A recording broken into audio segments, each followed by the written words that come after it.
everybody. I'm going to call the finance meeting to order. Welcome. Is there any public comment? Hearing none, we'll move on to the next agenda item, and that's the Cumberland Area Economic Development Corporation. Jonathan, Valerie, Laura, Shireen, and we're going to first talk about tourism product development presentations. Proceed. Good afternoon. Thank you for having us and allowing us the opportunity to talk about tourism product development today. So this chart illustrates what it takes for a destination to be successful. And down at the bottom here, this is what we currently as an organization have been doing. About 90% of what we do is really just marketing and selling the destination. And so what we want to do with tourism product development is be up more in this area, determining the reasons for why people are going to be traveling to our destination. Tourism product development are all the experiences and the attractions and the reasons why someone would be traveling to a destination. And we've categorized them into two: soft product development and asset product development. Soft product development is really taking the experiences, the attractions that already exist, and packaging them in a way that makes it more desirable and easier for someone to experience. And an asset product development is really looking at the attractions, meeting venues, trails, the resources, new product that's tangible, and developing that product.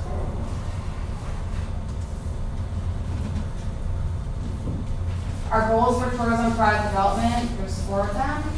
First, we really want to increase the number of products and experiences that we already currently have, adding to our inventory. Second is to grow the number of visits and the length of stay, and ultimately the spending that people, our visitors spending. 3, if we can create more visitor spending, then we're going to improve the profitability of our businesses and create more economic growth. And then 4, there's over 30,000 cities and 3,000 counties in the United States. So really it's important that we remain competitive and figure out how we can be different from the rest of those locations and destinations. As part of our strategic comp plan, our visitor growth objective is to increase visitation and increase the visitor's experience. So we can do that through tourism product development.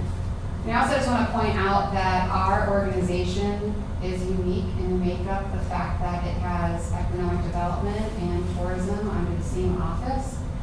There's a lot of kind of the hype right now in the industry, the tourism industry, is that our counterparts really want to be doing more product development. They want to be working with economic development offices, but they're not finding it very easy because economic development offices are typically just looking at business attraction and looking at the manufacturers. They're not considering really tourism as an industry, whereas our makeup, we do see tourism as that industry. And so we have an advantage to be able to move product development and be proactive in developing the reasons of why people are coming here. Actually, I was kind of struck by the first few frames, how much the rationale for tourism product development virtually mirrors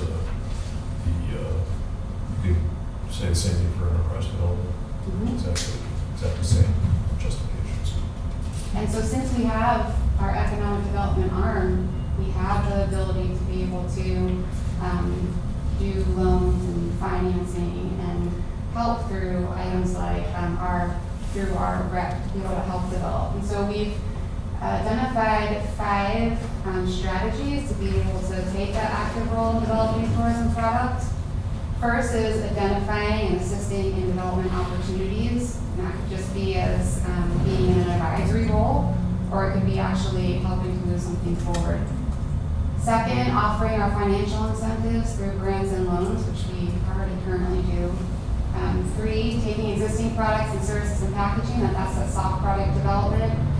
4 is looking at how we can, before a project actually gets off the ground, there's a lot of technical assistance that has to happen in some cases, so being able to support that through our office. And then 5, co-investment in development, which would be could be done through REC, our Real Estate Development Collaborative.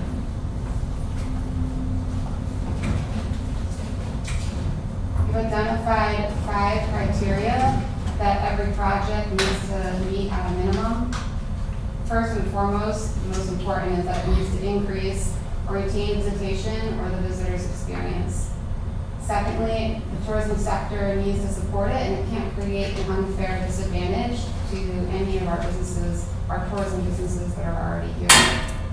It needs to integrate well with our existing destination product. It needs to generate economic growth and contribute to the quality of life for both our residents and visitors. And lastly, the project needs to be sustainable and financially and conceptually viable.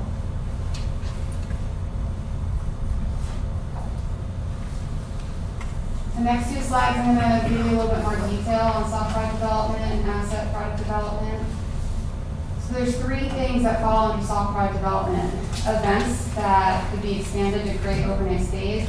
So it might be one singular event, or it might be multiple events that are happening over a week, but they're not being marketed together. So as an example, Carlisle Wonderland Weekend, there were multiple events happening that weekend that are being branded as separate events. And so we saw an opportunity to take those separate events and brand them as one event that we can market to our target markets, which at this point are Philadelphia area. Second is looking at thematic trails and experiences that can create reasons to visit. One example of that is our Cumberland Valley Beer Trail that we just launched. So we have multiple breweries, being able to create an experience out of connecting them, making it a fun experience for people. Well, people travel for beer, they travel for food. So looking at opportunities to continue to do that. And then 3, looking at new conferences and meetings that we can partner with. We're not going to go down a road where we're going to be event coordinators, but certainly we can help partner with new events and conferences, utilizing the resources that we have in our office, whether that's PR or marketing, to help them grow. A lot of the other counties sort of got into the, I'm sure we talked about this before, about wineries. Sorry. About wineries. So are we doing anything in that front at all? So we Partnering technically, with them, we have 2 wineries. in this county? We don't have, we don't have vineyards. Right. There is potentially one coming online. We do market the vineyards that are in our surrounding area. We haven't made it into a trail. Worth County, they have a Mason-Dixon Trail, and also Harrisburg has a trail, but they have the vineyards, which makes sense for them to do that. Okay, thanks. When we started down the road of asset product development, we wanted to make sure that we weren't making a list that said, we're not going to do this, we're not going to do this. Rather, we determined a list of priorities. And so while we have 6 different priority areas, it's not to say that we wouldn't consider something that's not in that priority area.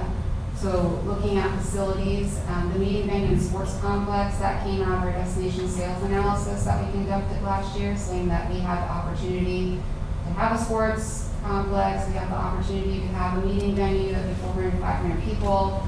And so this year we're undertaking a sports complex feasibility study as a result of that destination analysis, and we hope to get the results back by the end of the year. Lodging, we want to be specific with reasons of why people don't necessarily travel for lodging unless it's something unique and specific. And so waterfront and like a boutique or a Great Wolf Lodge we feel would work in this area. Our trails are always going to be important, and so looking at how we can expand our trails and have more access, make more connections. We have a lot of great downtowns and that have a lot of opportunity. And so working with the downtowns, we're working with Rolling Springs right now. We're working with East Pennsboro on their West Fairview project. Looking at attractions, there's your vineyards. We would love to have a vineyard, so we'll put that as a priority area. And then food and beverage. breweries, distilleries, people travel for food and wine, so the more we have of that, the better we'll be positioned. Any questions with this slide? No. This is what my pipeline looks like currently. It's ever changing, but it gives you an example of how my time will be spent over the next 5 years. So as an example, we're doing a sports complex feasibility study this year. If it comes back to be feasible, then over the next few years, we'll be looking at how we can make that sports complex come to a reality. Working with Boiling Springs right now, they're doing market analysis, and as the results come back, if there's, determined we can use more, we could use a brewery there, we could use a restaurant, then we'll be able to bring our resources to the table to help them do that. Looking at really 4 resources we need to support product development. First is our current revenue stream, which is our hotel tax, and utilizing the organic growth that we're seeing. We are earmarking funds from that towards product development. Second is research and development. I talked a little bit about that, the technical assistant programs, and things that are needed to help the project move forward. Third is my time, devoted and dedicated to it, moving from really marketing to product development and business development. And then 4, our financial support. So utilizing our grants, our TILF, looking at external grants and loans, and then a combination of that to help support product development.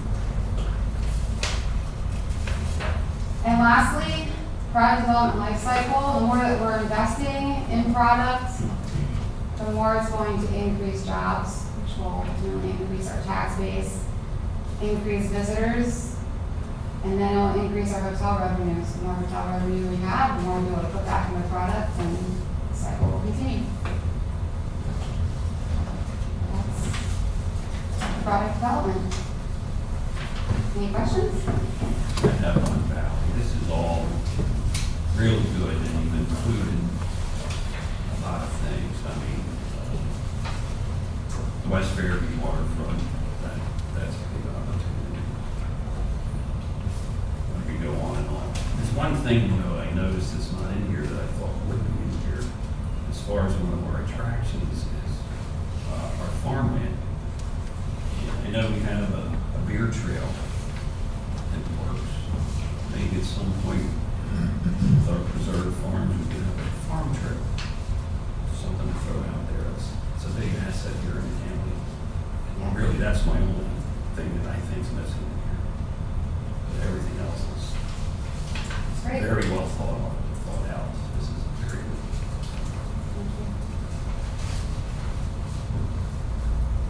Guys have any comments? Just a quick, Valerie, the one thing I was looking at here, when you said expanding water trail access, where are we looking at in particular? So I've met with both the kind of Gwinnett watershed, which is watershed, and Susquehanna outfitters to see where they feel like we have more opportunities. And I'm working through that right now. So I know that we don't have a lot of access over on the west side of the county. Doesn't seem like there may be opportunity, but we're working through that process.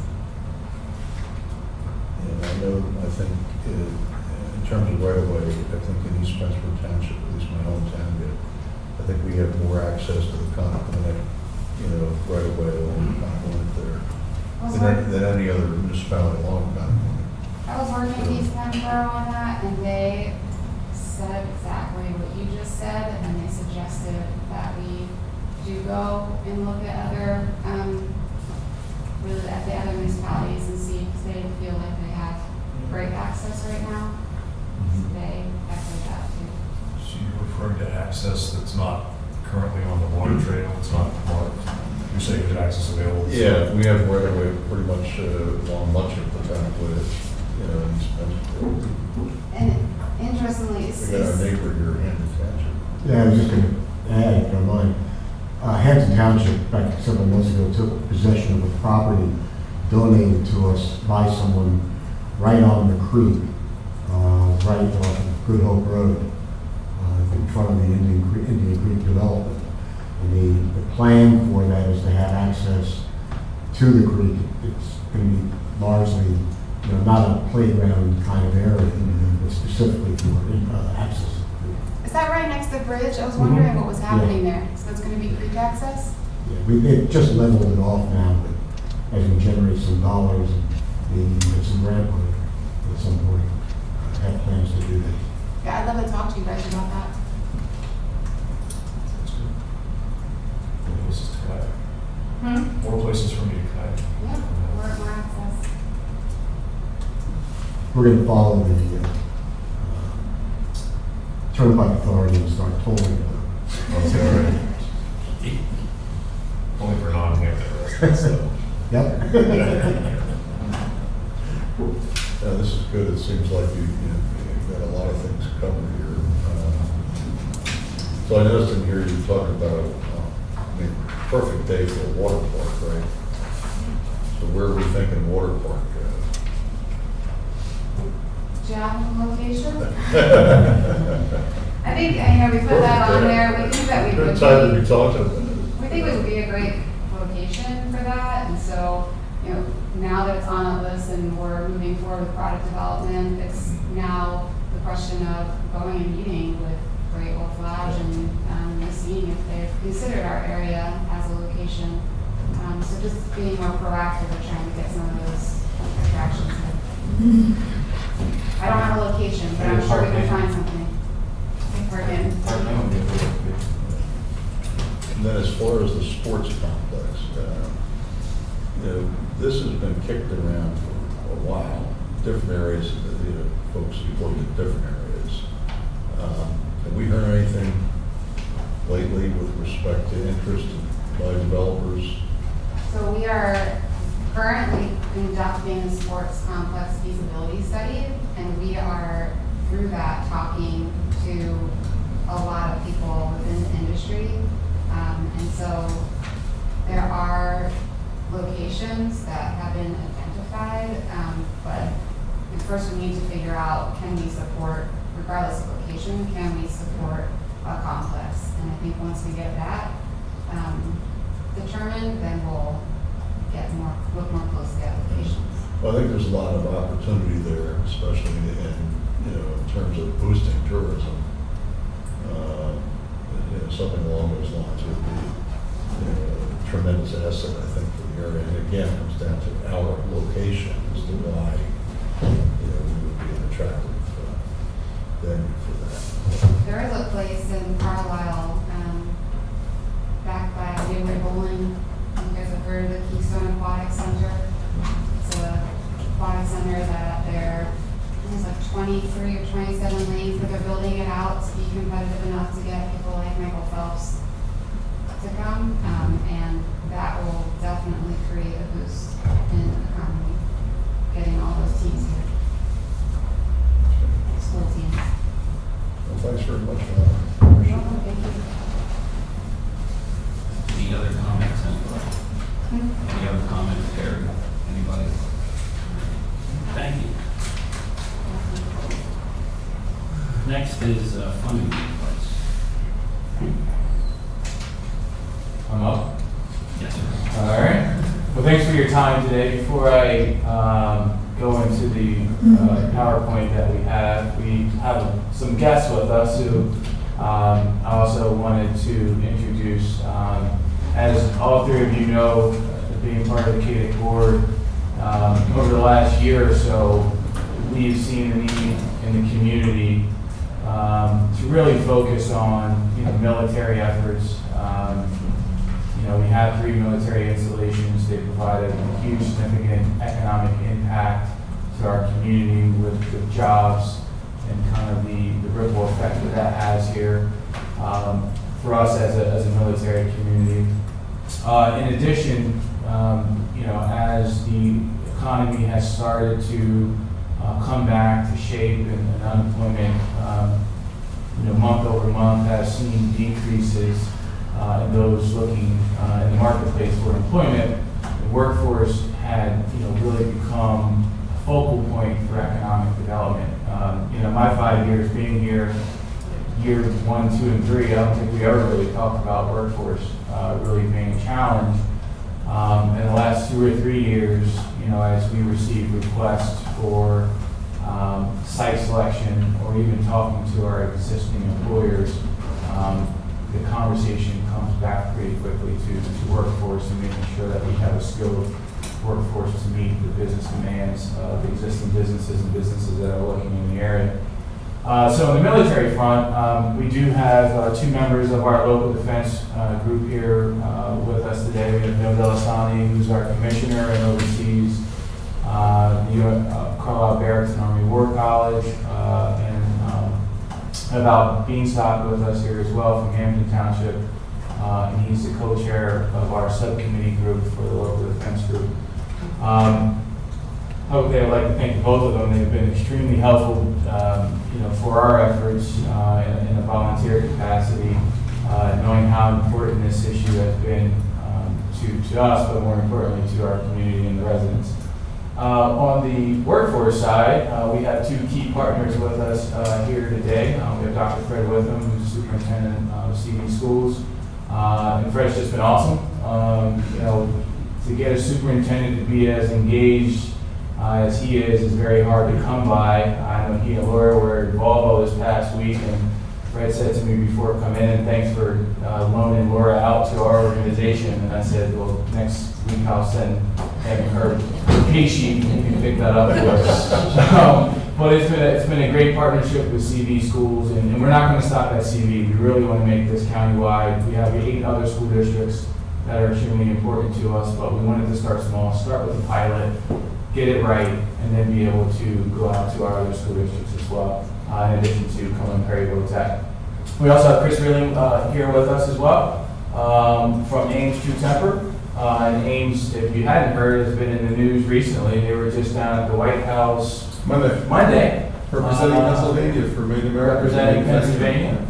So that was really important to us, and I know Laura was trying to push that out today. We did. To make Got sure it out to that our social media. folks know that Cumberland Valley, headquartered business was the company selected to represent Pennsylvania. So I thought that was exciting news, and they're also been a great partner of ours and a major employer, and we hope that they continue to stay here, but then also grow here, and that's what makes a lot of our workforce efforts very important.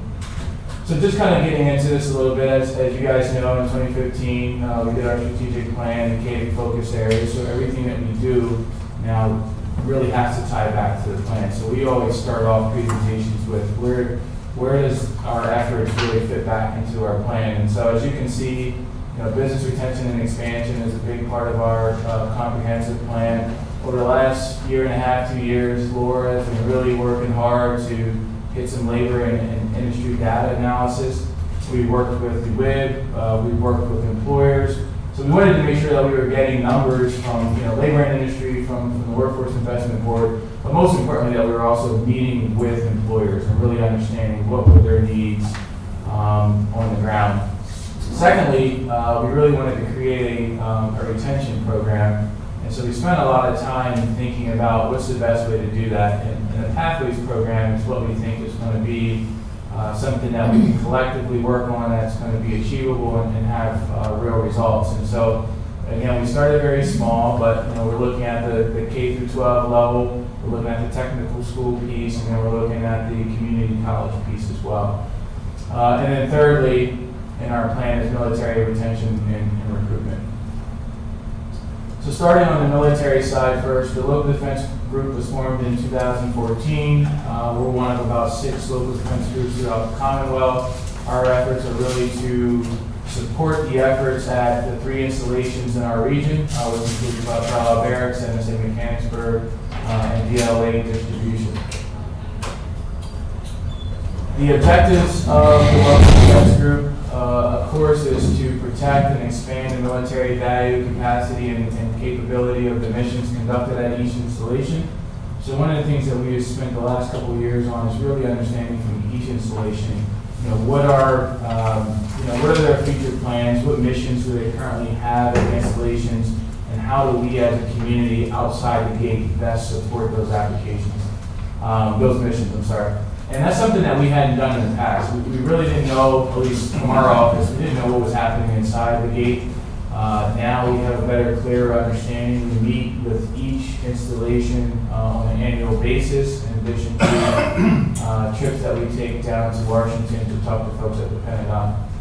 One of the things we picked up pretty early in the process is that the communities that fare well and do well with growth in military and also in any type of RAC scenario is how does the community help reduce costs to operate the installation? And those are very, there's not always a dollar figure. It's not like the local community just has to throw money at something to reduce costs. But a lot of times it's things such as, when they have, people rotating in the community, having the school districts engaged to immerse the kids, into the programs. A lot of the school systems we found out through our study, have programs that support military families as they come in.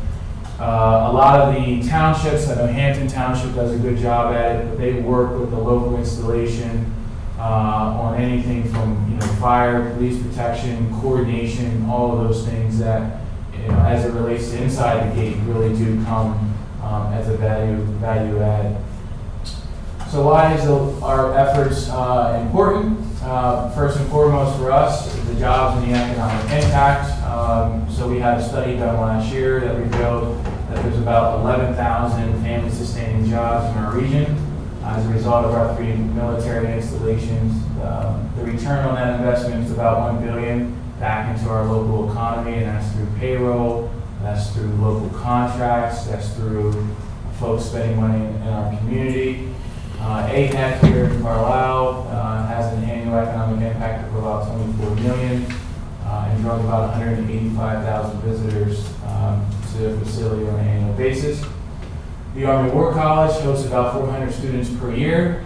These are usually top military officials. Out of that 400, about 100 are international students. And those international students are typically high-level officials within, different national, whether it's the military or their government official capacity. So it's always great to have, world leaders who are coming here to Carlisle, coming here to Cumberland County on an annual basis and really getting to learn local government, state government, and also federal government. Again, the jobs are family-sustaining jobs, and this really I think goes missed sometimes. But I think because of the breadth of military families that we have here, there's a lot of cultural diversity that we see in the workforce as a result of that. Risk. I know over the weekend we had some conversations about Congress and also the White House presenting a new round of RAC. And it's really being driven by an access capacity report that was completed in 2016 that showed there was about 33 access capacity within the Army, 7% in the Navy, 12% within DLA. And also down here within the Army, the schools within the Army reflect about 44% access capacity. And so that's pretty alarming across the board. There could be some cost savings, definitely some cost savings when you have this kind of capacity. Congress, at least in the House, and also the White House, the argument has been, let's recoup some of these funds by some base closures, and let's reinvest that back into people, training, and equipment, and other missions that may be more important at the world level that currently are not, being addressed at the moment. So this does put us in a sense of vulnerability at the moment. We think that, again, for all the reasons that we're able to retain and attract businesses here, that this is a great place to be, but ultimately, there are a lot of other factors that weigh into the decision making, and it's not all practical and logical. A lot of it is very political. Military downsize. So as you'll see, this chart really shows, starting in 2009 to 2019, the reduction in military personnel. A lot of that you'll see is through the nutrition of retirements, And you continually see folks who have 20 to 25 years, 30 years leaving. And typically, dating back a few years ago, you didn't typically see that. You would see them stay in as active and continuous service. Now, the military is really incentivizing folks once they hit these benchmarks to retire out a little early. And as a result, you're starting to see these numbers really trickle down. Jonathan, may I interrupt? Sure. A thought I had heard, and maybe it has no impact on these numbers, that the Trump administration wanted to increase the size of the military. Is that just a rumor, or just? That's true. That's true. Whether it will come about or not is anybody's guess. And part of the argument on the part of the Department of Defense, many of the Department of Defense people not doing the BRAC, is because depending on what happens with the increase in the military, those installations may be necessary to further accommodate. So the risk is still there. Sequester has not been lifted. Depending on who you want to listen to in the news, who's looking for the 15 minutes of fame, they're proposing certain things to be done. And if you peel away the onion skin, most of it is in their personal district. So a lot of it is smoke and mirrors, and for a guy like me, very disheartening. We run a risk here at Carlisle Barracks right now that the current Chief of Staff of the Army is not a graduate of this installation. The incoming Commandant is not a graduate of this institution. He's coming from Fort Leavenworth, where he was a Deputy Commandant there in one of the schools. The Army War College now is under the Training and Doctrine Command, which is responsible for Fort Leavenworth. So he's coming, it's kind of like incestuous. So Fort Leavenworth has tremendous excess capacity. The military, the Army closed down a bunch of schools. There's a lot of buildings that are vacant there now. So the push from the congressional delegation in Kansas is to move everything that the Army has for professional development, which would mean the mid-level Command General Staff College, Senior Service College, Sergeant Major's Academy, and all of those professional development courses from where they are, Carlisle Barracks being the Army Senior Service School, to Fort Leavenworth. So we are in danger. And when you look at what John is talking about the salaries of these people, active duty colonels, their salary is, with housing allowances and stuff like that, is in excess of $100,000. Retired colonels coming off active duty now is pushing $90,000. The faculty, which are many of whom are retired military, they not only get their military retirement, but they also get their salary as a Title 10 faculty advisor, faculty instructor. Another, you figure however good they are, you determine whether they get 50, 60, 80, 100 or more $1,000 a year. So it's not chump change. And that not only goes for Carlisle Barracks, it goes for the other installations too. Everybody's looking to grab military installations and expand them. And the BRACs have never, as most federal, most governmental promises are, none of them have ever garnered the savings that they purported to. But they have the impact locally of ripping the economic growth out of the local economy.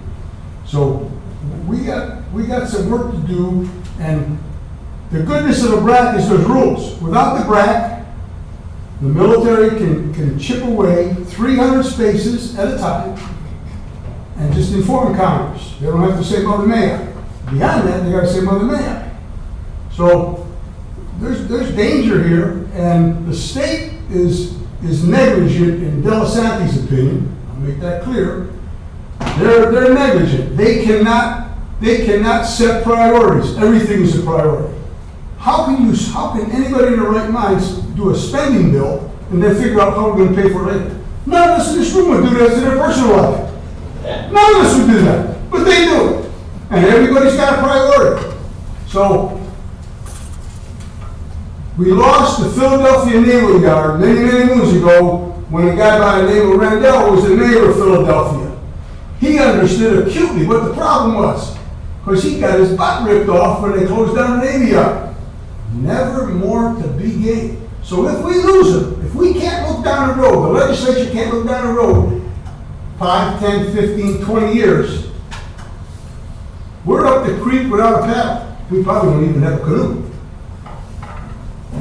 Thank you, Jonathan. Sorry for the lecture, but That's okay.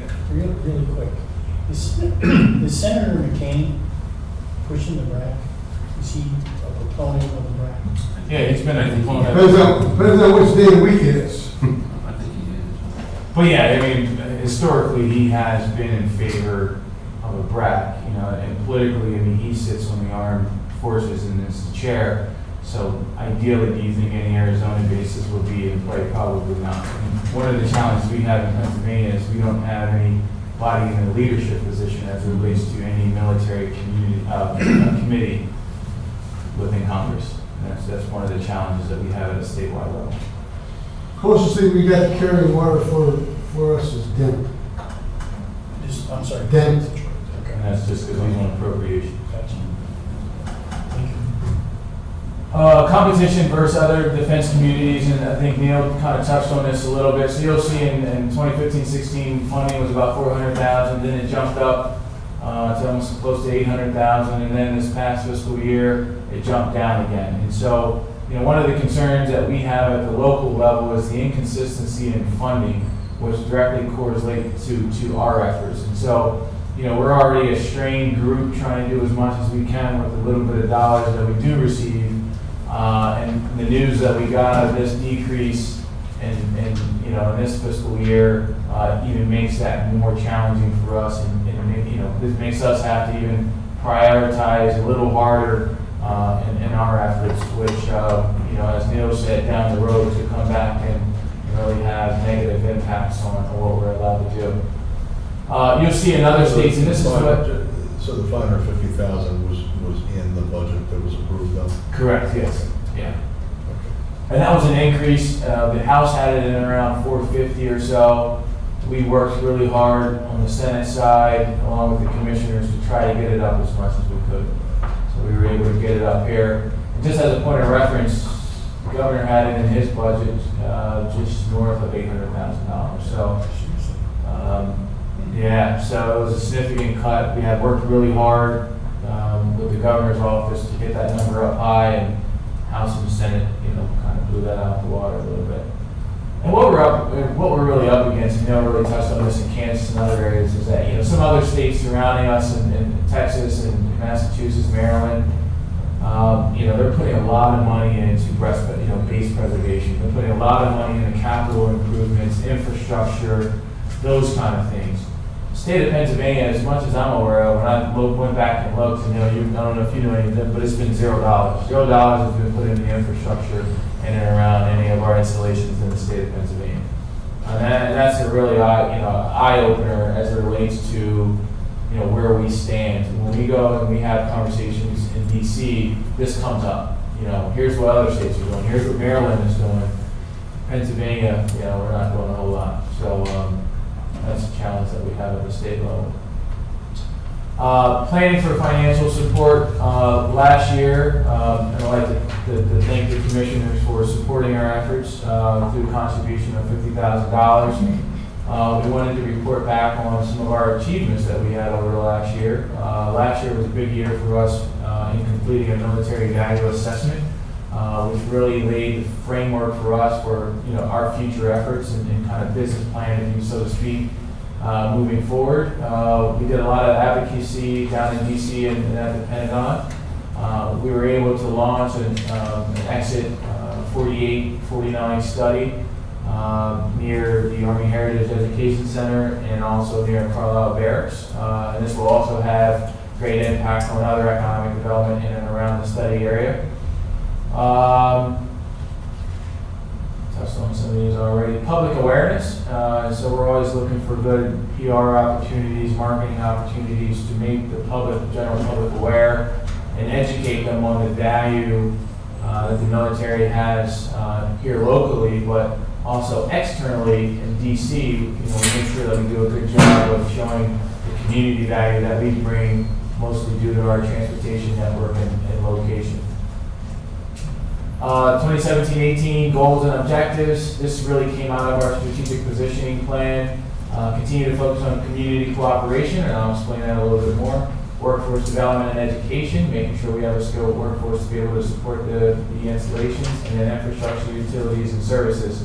And these are things that we can do inside the gate, but probably more importantly, outside the gate. So what can we do to better support our installations on the outside? From a community cooperation perspective, continuing to hold stakeholder meetings. Again, we hold quarterly briefings. We think those are important. That way we can give an update to the installations as far as what's happening outside the gate, but also just as importantly that we can understand what's happening inside the gate as well. For the first time this year, we're looking to host welcome receptions for all new senior leaders coming to the installations. We think this is a good way to immerse them into the community. As Neil said, a lot of them don't have any historical perspective as to the area, so we thought this would be a good way to at least introduce them to the community and some of our top government and business leaders as well. Can I add something? Sure. I would strongly recommend that the Board of Commissioners invite the new Cumberland and welcome. I'm not talking about crumpets and cookies, I'm talking about let them know that they exist and their installation is appreciated for what it delivers to the economic development and economic impact of the county. And I would tell them in no uncertain terms, we want you to stay. Just a thought. I'll do that when I go brief them as the commissioner. But I'm just a lowly volunteer on the commission. You guys carry more weight. You're specifically saying we should be talking to the comment.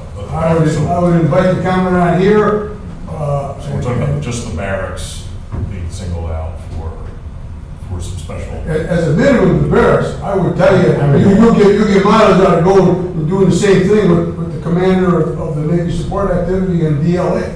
The NSA committee took over just about a month ago. All right, so if we were to do an outreach initiative, it would probably be worthwhile to do it for all of us. It would be best, I would think, yes. Taking down all pictures.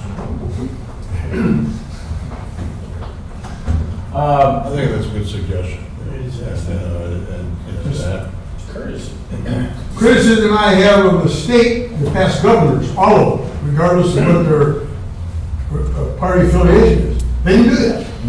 And to have a reception, that is not my view of doing that. Keep it official, make it businesslike, and let them know in no uncertain terms what you think, and that you appreciate and want them to stay. for what it's worth, I'll just interject this at this point. Commissioner DiFilippo, had a sidebar with some top folks at the White House when all three of us visited last week. And the number one issue that I believe that he raised was the retention of our military installations here in Cumberland County. So, hopefully they are aware of the fact that this is a big concern for us. And so now, I'll just also interject with respect to our state legislature and our congressional delegation. We expect bigger and better things from all of them. I've heard all this before about, we don't have so-and-so on this committee and all that kind of stuff. But it's our delegation in Congress and our two United States senators But if we lose these facilities, that's on them. Yep. As far as I'm concerned, that's on all of them. I agree with you. This thing that you mentioned about the fact that the commandant didn't go to school here is significant. But I think, if he had gone to school with the past two commandants that you said, they have ties, the community have fond memories, they have a perspective on the place as being part of their own personal development.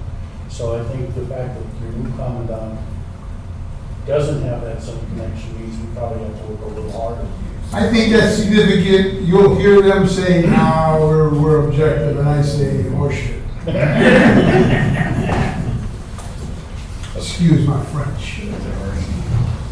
Workforce development and education, the installations, we found this out through our study that they have a really close relationship with a lot of local school districts, CV being one, Carlisle being another, there's 2 or 3 others in there as well, that work very closely with military installations as families that come in, making sure that they have programming, and that they get immersed and engaged into the school setting relatively quickly. Also, one of the things we didn't quite know is Army War College and Dickinson do a lot of shared research. They do a lot of shared work as it relates to a lot of their professors. And that seems to be something that trickled out from the Army War College as an added benefit to being here in Carlisle was their relationship with Dickinson College. They also share expenses with guest speakers, etc. So that seemed to be something that they pulled out that was very important as it related to workforce Well, it development. also flows into the Dickinson Law School. And Dickinson Law School as well. And then on the infrastructure side, we're going to be pretty busy here. Hampton Township is moving forward with a joint land use study along with NSA to look at what can we do in and around that base to better support them from outside of the gate. So we're looking forward to those meetings starting. Actually, I think the first meeting's this week coming, or Monday. Yeah. So we're getting teed up for that. Exit 4849 study, we're almost complete. We've held 2 stakeholder meetings, which includes our organization, also a lot of the local municipalities. Kurt Stoner's part of the group. Michael Baker is leading that effort. So we expect later this fall to be able to have some results back from that. One of the things that we learned is that the military is really focused on alternative energy solutions and renewable energy, and so we started to have some dialogue with at least 2 of the installations in and around some renewable energy opportunities that may be able to take place. And last but not least is really to be able to support military construction projects at each installation. As it relates to that, that's something that we currently have to really balance out, is because we're very aware of some projects that have been proposed by each of the installations back to DC. We have to let them go through their process of vetting those projects out, and then it becomes a fight for who can get the dollars to then move forward with the project. And as those opportunities come back up, I think to Neil's point, it would be really good if we make the commissioners aware of those opportunities so that, as you're going through your daily work, if you run into folks or have relationships, that you're able to have the same messaging to push that out as well. Some of our organizational partners that we've had, we've worked very closely, of course, with our chambers. Dauphin County has been a partner. York County has been a partner through their EDC and chamber down there, in addition to the county and the Commonwealth as well. So I'll quickly stop right there. I don't know if there's any questions on the military front before I transition over to the workforce.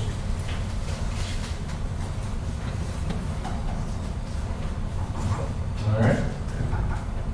And on the workforce front, wanted to start out and really kind of emphasize why workforce development, our efforts are really important and really needed.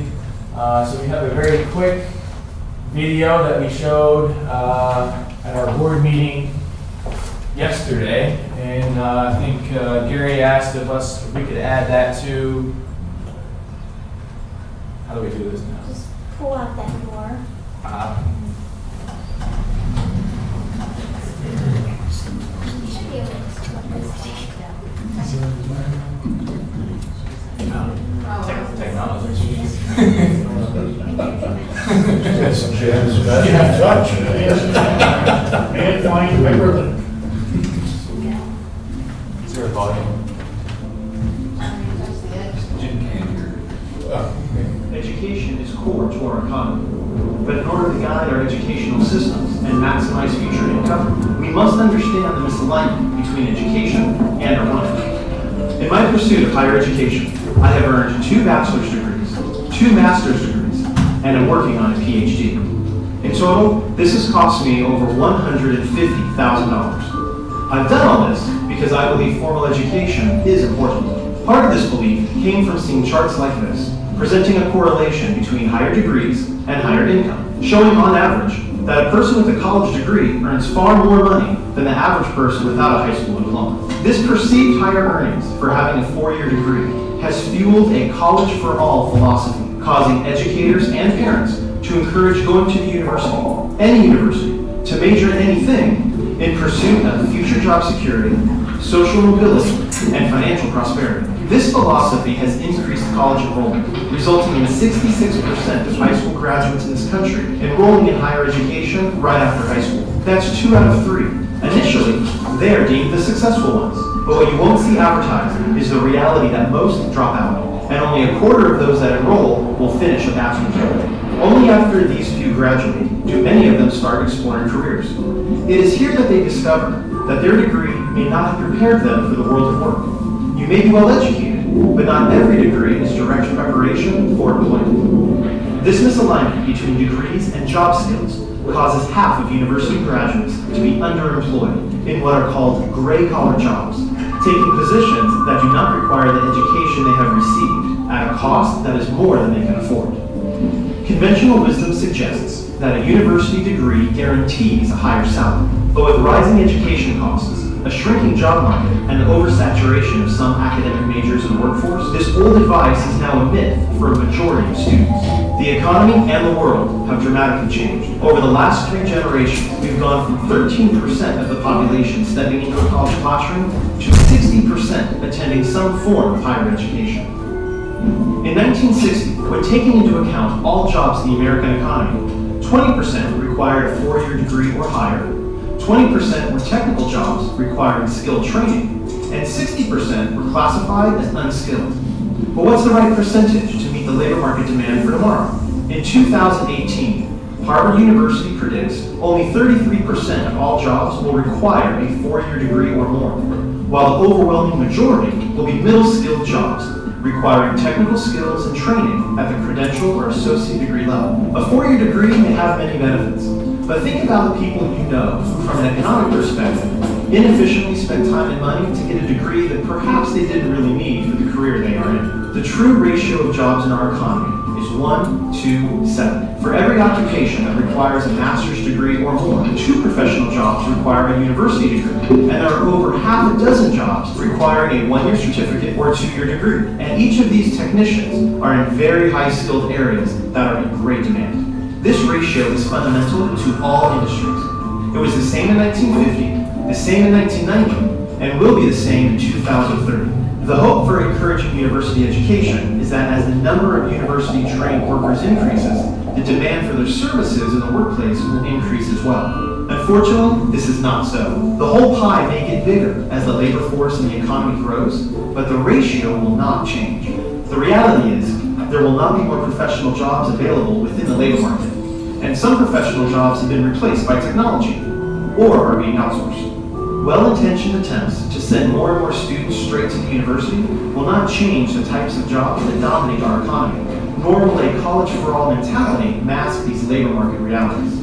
The college-for-all rhetoric that has been so much a part of the current education reform movement is often interpreted as university-for-all. This message needs to be significantly broadened to a post-high school credential-for-all. Students at various educational levels have left school without employable skills, setting up our children for failure, costing them and taxpayers millions.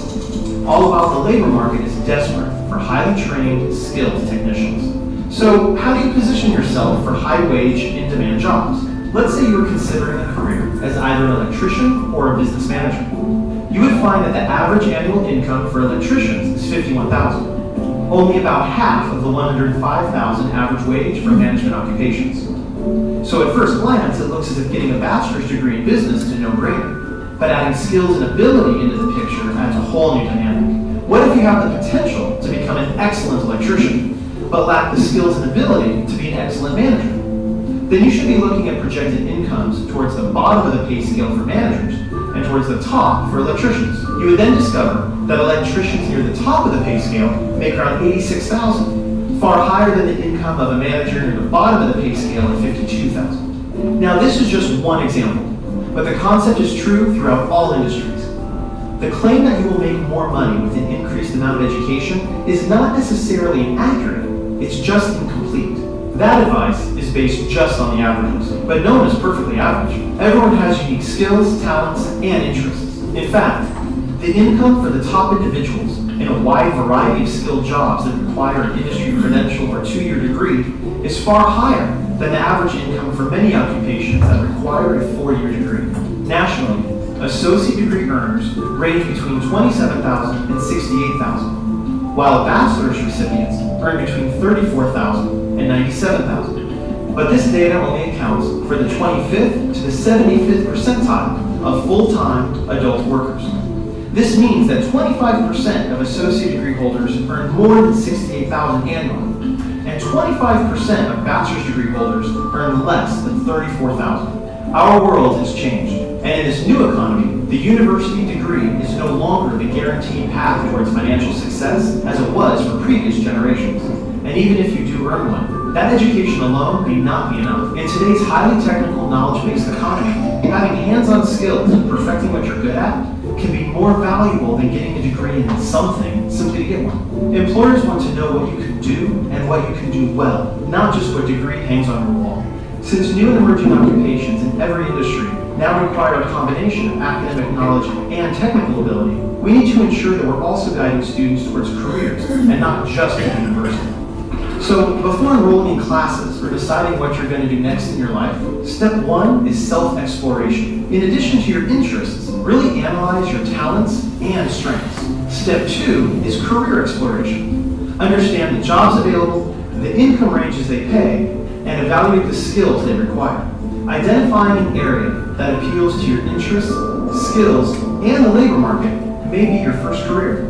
And then you can develop a tentative career plan, complete with multiple training and education options. The key is to align your interests and abilities with your first career choice and the education and training you'll need to receive.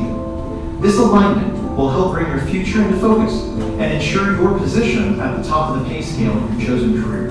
What all this data shows is that success in the new economy is as much about acquiring the knowledge, skills, and abilities needed for in-demand occupations as it is to be well educated. Both paths may work for you, but education combined with technical training is how you ultimately secure a competitive advantage in the new economy. Community colleges are in an ideal position to provide over 70% of tomorrow's workforce with an education that combines with applied technical skills, industry-driven credentials, and specific preparation for employment. Being a skilled craftsman or technician is highly valued. Investments in career education programs at high schools and community colleges will help all students attain an education which includes technical training and preparation for the workplace. Ultimately, this is how all students can be successful.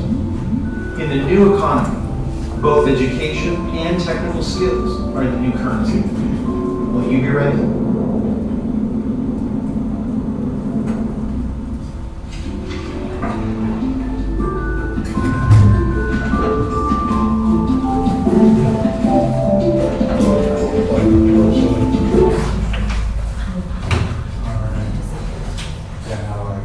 That little, the bottom right corner. Yes. Click that, yeah. Now click your PowerPoint behind it. You'd be difficult getting into the new market, you don't have those technical skills.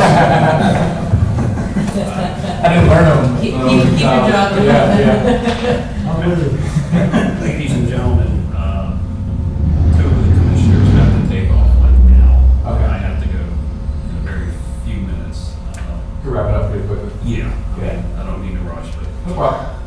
So just a few of our objectives, to recruit manufacturing companies, retain and recruit manufacturing companies here in the county is important to us. Create, retain, family-sustaining jobs is something that we put into our strategic plan, so that's something that we want to really focus on. Rebrand and image, you heard a lot about that. And probably one of the most important ones is really to educate the public on the video that we just, played for you. A point of procedure, there's a lot of stuff here. Yeah. Do we want to schedule maybe a follow-up session that we could devote That would be the time to discuss? That's okay. Yeah, I appreciate it. I'm signed up to hand out some awards to our senior citizens who are involved in the senior games today at County Court High School. Yeah, it's awful hot out there. I know. Don't get seniors upset. No. So, and I know that a couple of said, but I think this, we need some more Yes, we just don't. time to talk about this. So- That video, I'd actually like to get, if somebody could send me the link to that. Gary, I sent it to you. I have it. I'll sure. Send it to it. I'd like to see. That's actually- It is, absolutely. I apologize too, I don't give guests here too, so I feel bad about this, but I have a doctor's appointment. We thought this meeting would take much time, it started at 1:30, so. But this PowerPoint is thorough and comprehensive, so we'll have a chance to look at this in a follow-up session for Q&A. Yeah. We'll send, talk to Jen. Dr. Whitney, would you be willing to come back too? I would love to talk about some of our efforts that we're making to really link all of these things together. Okay. And we will do that. And All right, do that. we'll just stop it here and then Yeah. pick up. And the gentleman from True Edge Parkway. Yes. If you'd be possibly be able to come back, that would be. I would be delighted, because I think we have the other side of this document Yeah. was talking I'd about. love to hear. Yes. Love to. Okay? All right, thanks for your time. We'll stop there. No, we apologize. No problem. Want me to, Thank you. talk to Gail about